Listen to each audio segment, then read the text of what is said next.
Du, anong masasabi mo pala sa sa team ng EDSI?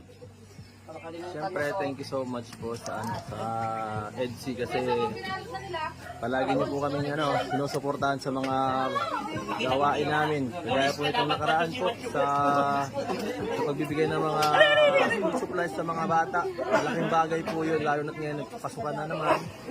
Ay grabing saya ng mga bata nung binibigyan natin sila ng mga gamit.